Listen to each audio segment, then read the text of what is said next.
Au nom du Père et du Fils et du Saint-Esprit. Amen. La paix de Jésus soit dans votre maison, sa paix et sa joie. Alléluia.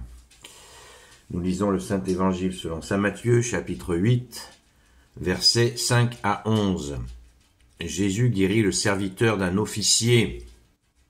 « Seigneur, je ne suis pas digne de te recevoir. » Vous comprendrez. Comme Jésus partait pour Capharnaüm, un officier s'approcha et lui fit cette demande. « Seigneur, mon serviteur est au lit à la maison, il est paralysé et il souffre terriblement. » Jésus lui dit, « J'y vais et je le guérirai. » L'officier répondit, « Seigneur, qui suis-je pour que tu viennes sous mon toit? Dis un mot seulement et mon serviteur sera guéri. Moi-même j'obéis, mais j'ai aussi des soldats sous mes ordres. Quand je dis à l'un, pars, il part. Je dis à un autre, viens et il vient. Je dis à mon serviteur, fais cela et il le fait. » Jésus l'écoutait et il en était dans l'admiration. Alors il déclara à ceux qui l'accompagnaient, « En vérité, je vous le dis, je n'ai rencontré une telle foi chez personne en Israël. Je vous l'affirme. Beaucoup viendront de l'Orient et de l'Occident et seront au festin avec Abraham, Isaac et Jacob dans le royaume des cieux. » Alléluia, merci Jésus. C'est magnifique. Nous avons affaire là à un officier romain qui a cette particularité d'être un païen. Les Romains croyaient en de multiples dieux, c'est ça les païens, mais des choses inertes. Les païens, c'est ceux qui essayent de donner de vie à quelque chose qui est mort. Donc un bout de bois, une statue, c'est un délire païen. Et lui, il a compris. Il a compris qu'il a affaire au Messie, au Fils de Dieu. Il l'appelle Seigneur. Et il a une foi absolument hallucinante. Jésus en est lui-même stupéfait. Et pourtant, vous voyez l'humilité de Jésus. Jésus lui a dit, « J'y vais et je le guérirai. » Jésus s'est pas soucié de savoir s'il est officier romain, pourtant armé d'occupation de son pays. Eh bien, il n'hésite pas une seconde. Merci Jésus de ton humilité. Apprenez que je suis doux et humble de cœur, nous dit Jésus. Jésus a dit, je suis venu servir et non pas être servi. Et il lui dit immédiatement au verset 7, j'y vais et je le guérirai. C'est extraordinaire. C'est extraordinaire.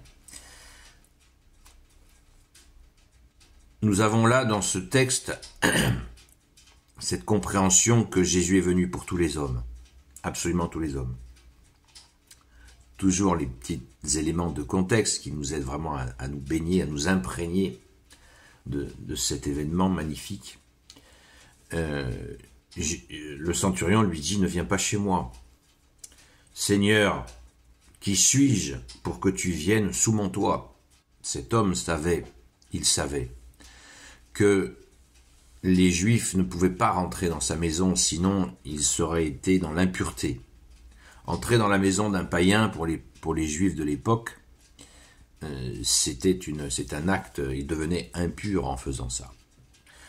Et ce centurion romain le sait parfaitement. Il nous est dit dans une autre séquence, dans un autre témoignage de nos chers 4 témoins et de l'Évangile, Saint Matthieu, Saint Marc, Saint Luc, Saint Jean, que cet homme aurait aidé les Juifs à fabriquer une synagogue. Donc il était très conscient de beaucoup de choses. Donc il dit à Jésus, non, ne viens pas chez moi. Tu as juste à le dire et il sera guéri. C'est là où est la foi extraordinaire. Et c'est pour ça que je vous ai dit en commençant la vidéo, Seigneur, je ne suis pas digne de te recevoir, mais dis seulement une parole et je serai guéri.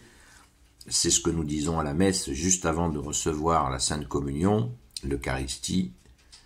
Nous disons cette phrase que l'Église a gardée en s'inspirant de cette foi de cet homme, puisque Jésus a dit, je n'ai jamais rencontré une telle foi chez personne en Israël.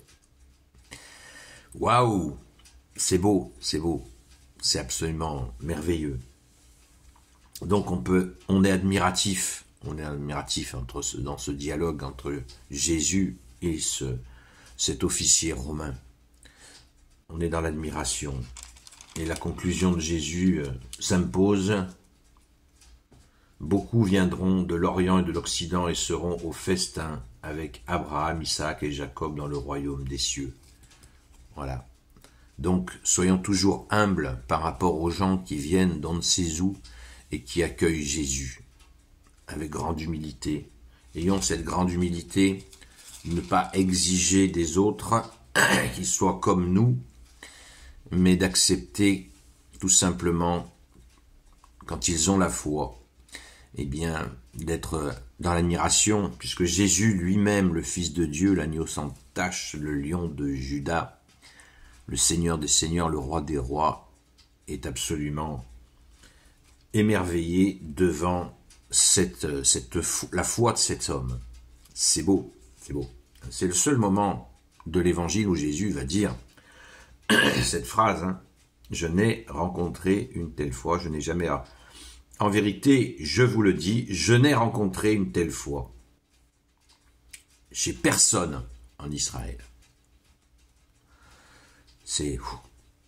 Et on n'oublie pas non plus que cet officier, ce serviteur était à sa disposition et il se soucie, cet officier romain se soucie, c'est-à-dire le cœur de cet homme, il se soucie de son serviteur. Il peut dire, serviteur, t'es malade, ou il crève, je m'en fous, j'en aurai un autre. Pas du tout, pas du tout. Cet homme met en œuvre les deux commandements dans cette question. Le commandement d'aimer Dieu, puisqu'il reconnaît Jésus comme Seigneur, il l'appelle au secours. Et le deuxième commandement, tu aimeras ton prochain comme toi-même. C'est hallucinant. Alléluia, merci Jésus. Gloire soit au Père et au Fils et au Saint-Esprit, maintenant et toujours et pour l'éternité. Amen. Ô Jésus, toi qui peux tout et qui portes tout, toi le Sauveur, toi l'Emmanuel, je te confie toutes celles et ceux qui regarderont cette vidéo, ainsi que leurs proches selon ta seule volonté, ô Jésus. Sainte Marie, Reine des cieux, toi l'Immaculée Conception, toi qui écrases le serpent, toi qui es la lune sous tes pas, toi notre Mère, Notre-Dame. Saint Joseph, toi le juste et le saint, toi le sage, toi la terreur des démons, toi le saint gardien de la Sainte Église catholique apostolique. Sainte Marie-Madeleine, notre chère Sainte Patronne. Et vous, tous les saints et saintes, amis de toi, Jésus, Saint Michel Archange, Saint Gabriel Archange, Saint Raphaël Archange, et vous, tous les anges qui servez Jésus, je vous confie toutes celles et ceux qui regarderont cette vidéo, ainsi que leurs proches, selon ta seule volonté, ô Jésus. La paix de Jésus soit dans votre maison, et je vous dis à très vite.